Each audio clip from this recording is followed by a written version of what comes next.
Welcome back to the show, everybody. This is the Shankly Sessions, the Liverpool podcast we bring you each and every week as part of the upper tier on YouTube. If you could subscribe to the channel, hit the bell notification button and drop a like on the video. This is your match reaction. Liverpool 1, Man United 2. The goals, Cody Gakpo and Buemo with an early one and Harry Maguire with the winner.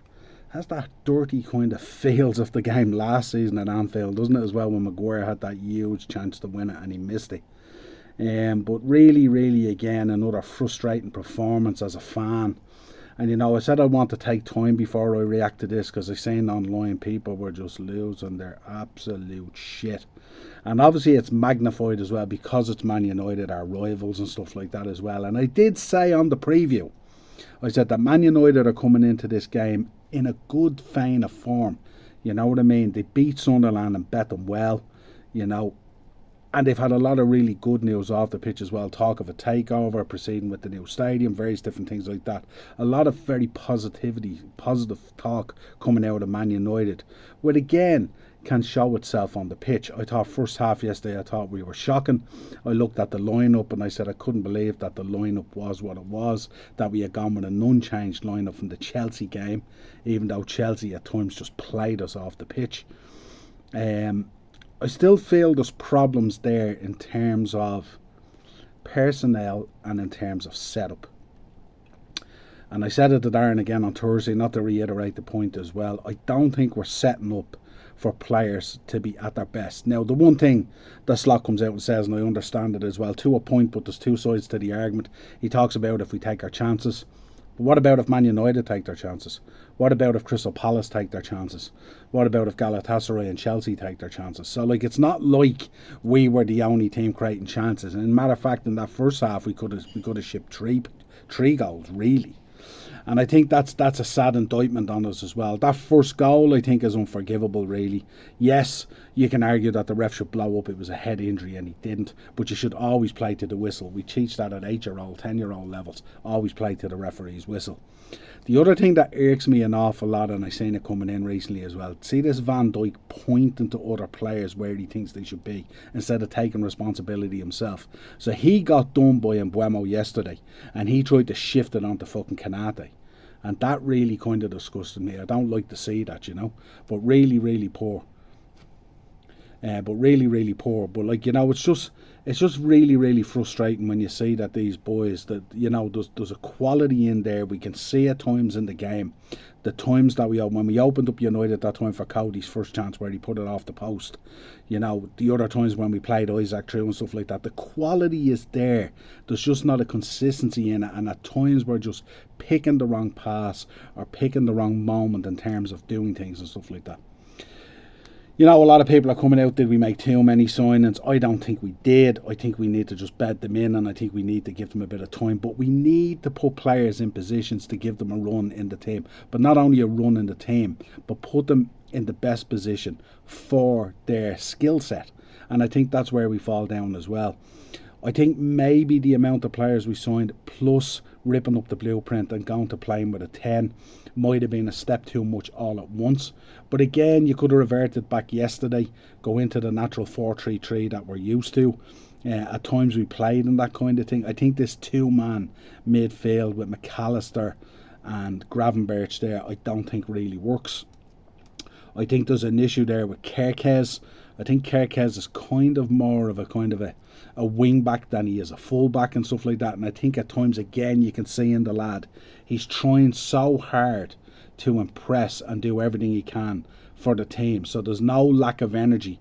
But what happens is, because of the way he's playing, you have Van Dijk there who doesn't trust him and also doesn't trust Kanate. So you've got Van Dijk on high alert on both sides, and that's causing a problem in his game.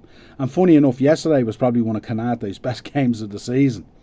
And yet, we dropped the result again. And I don't know a whole lot of what he could do for that Harry Maguire goal, because there was 3 guys on the back post unmarked. And we just fell asleep and they just ghosted in. And it was crazy, you know what I mean?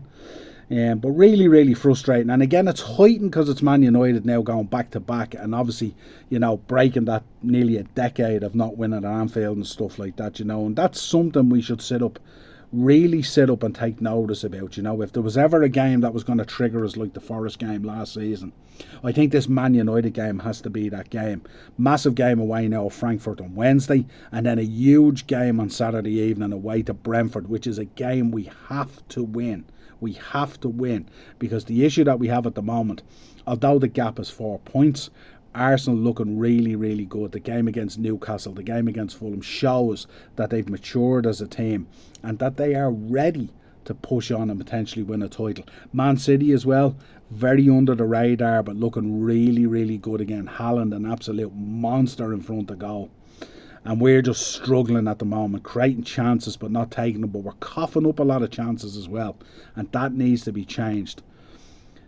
I don't know. I think there's a lot to be done there. I think with Arne Slot as well, I think he's in a very difficult position as well. He has a lot of players that he's trying to play back into form, or try to play through this change in the system and try and figure it out. You've Mo Salah, trying to get used to Frimpong, trying to get used to the change in the formation, trying to get used to having an Isaac and an Ekitike and, Florian Wirtz and all. It's a big change, but it's something that these guys should embrace. And now that you see the fan base is getting uneasy and turning, and we're hearing Slot out, which is a madness, turning on these players where we done because of the value and all this. As a fan base, we've been crying out to build a dynasty on top of success.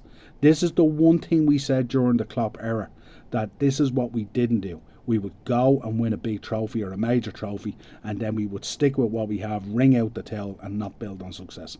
If you look at the players that we've brought in, you look at, obviously Trent was leaving, so we had to bring in Frimpong. We all agreed last season that Costas and Robbo had to kind of hit a ceiling, and Costas was probably going to go out the door, so we had to bring in Kerkez. I don't think anyone was complaining about those two signings. Obviously we didn't get Mark Gahey in, which I think would have made a huge difference and give us an option, and certainly an option to put three at the back with two wing backs and play in a more structured, controlled kind of way. Then you look at the forward line. Everyone was crying out for a striker who'd put the ball in the back of the net. So Darwin apparently wasn't that guy. So Darwin exited the building and we bring Isaac in. Florian Wirtz came as a 10 because we wanted to play a different structure. Ekitike came in because we weren't sure on Isaac, but we brought him in. Very, very good, and probably being our best forward apart from Chiesa. Now there's probably a case for Chiesa that should be starting games. He made a huge difference yesterday. Now again, context is key here, because we threw the bag at it yesterday. We emptied the bench out of all our attacking players and stuff like that. So when you've that many players attacking, you're generally going to be looking better on the front foot, but where you get caught out is you're more exposed at the back, and that's what happened yesterday in United. United waited for that to happen, and then they caught us, and we should do much, much better for both goals, really. But yeah, a rough period at the moment, a real rough time, especially as defending champions and stuff like that. Do I trust the gaffer to get it right? Absolutely. But I think he's going to have to make some big decisions coming up, and pending how players react to that kind of stuff. And everyone knows what we're talking about. There's players that have been in this team now that may need to be sat down, and they're difficult decisions to make. But that's what a world-class manager has to do. Has Slot got the appetite and the stomach to make those decisions? And not in a kind of a dropping kind of way, but more of in a rotational kind of way. But he's going to have to figure out a way of how he gets these players up to speed in terms of the formation and playing with new teammates around them, and also balance that with now getting results, because results are now key now. Everyone's losing their mind, but we beat Brentford on Saturday evening and we're a point behind Arsenal, although they'll have a game against Crystal Palace. But still, I think we need to be careful in the way we control the narrative and stuff like that. Have the results been disappointing? Absolutely. Has the manner of the results been disappointing? Absolutely. Having a number of players not showed up. I mean, you look yesterday, Dominic Szoboszlai probably had his worst game in the Liverpool shirt, but can we complain about Dom between his work endeavour and everything he's done this season? The risk there is that Slot will end up running him into the ground. There's players that he just won't drop. McAllister, is there a case for McAllister now to take a break out of the team? Should we be starting Curtis Jones? Let me know your thoughts in the comments, Reds. Let me know what you think about this. There's a lot of decisions and a lot of issues and a lot of things that need to be straightened out and needed to be fixed. There's a lack of confidence. You can see with Isaac when he got through there, he should be burying that one into the far corner. What a beautiful pass.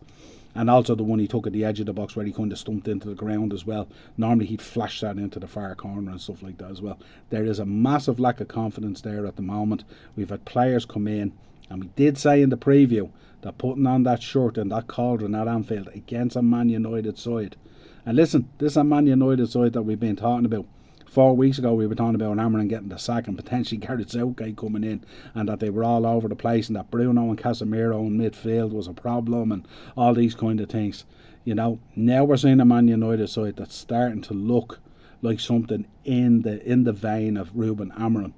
And could potentially become a very dangerous side. So we need to be really, really careful. We need to shape up real quick, or this season very quickly is going to descend into a top 4 race for us, and be a really poor defence of a title. So we shall see. But on to Frankfurt we go on Wednesday. It's just time to shape up. It's time to figure out what got us to the dance and stuff like that. And again, I mean, we haven't played well. What have we played? Maybe 2 halves or 3 halves all season out of 11 games now, or whatever it is. We've played 3 halves all season, half decent. It's unacceptable. It's unacceptable. Missing those opportunities is unacceptable. And we know that. And those boys know that as well. This is nothing new. You know, they're feeling it just as much as we're feeling it. And we got some huge games coming up. We got a tough run at the moment.